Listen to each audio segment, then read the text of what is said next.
వార్తలు చూస్తున్న జై హనుమాన్ సిటీ కేబుల్ ప్రేక్షకులకు నమస్కారం. లక్ష్మీపేట పట్టణంలో మహిళలు నాగుల చవితి పండుగను భక్తి శ్రద్ధలతో ఘనంగా జరుపుకున్నారు. శ్రావణ మాసం తొలి సోమవారం రోజునే నాగుల చవితి పండుగ రావడంతో మహిళలు ప్రత్యేక పూజలు నిర్వహించి నాగదేవతను భక్తి శ్రద్ధలతో ఆరాధించారు. ఉదయం నుంచే మహిళలు ఆలయాలు నాగపుట్టల వద్దకు చేరుకుని పసుపు, కుంకుమ, పాలు, పూలతో నాగదేవతకు ప్రత్యేక పూజలు చేశారు. కుటుంబ సభ్యులు ఆయురారోగ్యాలతో సుఖ సంతోషాలతో ఉండాలని కోరుకుంటూ మొక్కులు చెల్లించుకున్నారు. శ్రావణ మాసం మొదటి సోమవారం రోజున నాగుల చవితి రావడం చాలా అరుదని, ఈ సందర్భంగా పండుగను ప్రత్యేకంగా నిర్వహించుకోవడం ఆనందంగా ఉందని మహిళలు తెలిపారు. భక్తుల రాకతో పూజా ప్రాంగణాలు సందడిగా మారాయి. ఈ కార్యక్రమంలో Luxettipet municipality councillor Sujatha Ramesh, co-option సభ్యురాలు సువర్ణ అశోక్ కుమార్ పాల్గొని మహిళలతో కలిసి నాగదేవతకు ప్రత్యేక పూజలు నిర్వహించారు. నాగుల చవితి పర్వదినం సందర్భంగా లక్షటిపేటలో ఆధ్యాత్మిక వాతావరణం నెలకొంది.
ప్రజలందరికీ శ్రావణ మాసం నాగుల పంచమి శుభాకాంక్షలు. శ్రావణ మాసంలో వచ్చే మొదటి పండగ మనకు ఈ నాగుల పంచమి. అందరూ మహిళలందరూ పుట్టలో పాలు పోసి నాగమ్మను అందరూ మంచి జరగాలని వేడుకుంటారు. అలాగే ఈ పుట్టల పాలు పోసినాక ఈశ్వరునికి ఒక్క పొద్దులు పడతాం మనం. పుట్టలో వరలక్ష్మి వ్రతం కూడా నెక్స్ట్ వస్తుంది. అది కూడా అందరికీ వరలక్ష్మి వ్రతం శుభాకాంక్షలు కూడా చెప్తున్నాం ముందే.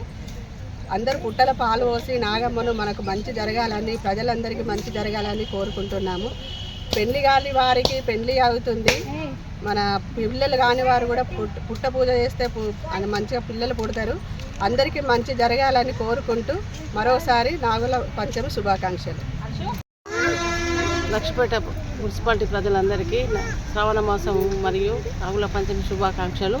ఈరోజు నాగుల పంచమి అందరూ అధిక సంఖ్యలో పుట్టల పాలు పోసుకుంటూ, శ్రావణ మాసం అంటేనే అది ఆడవాళ్ళకు చాలా ఎంతో పవిత్రమైన మాసము. ఈ మాసంలో ముత్తైదువులందరూ ఒకరికొకరు పసుపు బొట్లు ఇచ్చుకుంటూ, వాయినాలు ఇచ్చుకుంటూ, ముత్తైదువులందరూ కలకలలాడుతూ మంచి మంచి పసుపు కుంకుమలతో కలకలలాడుతూ లక్ష్మీపేట అందరూ సుఖ సంతోషంతో ఉండాలని, ఈ మాసానికి మరియు ప్రజలందరూ ఎప్పటికీ సుఖ సంతోషంతో ఉండాలని కోరుకుంటున్నాను.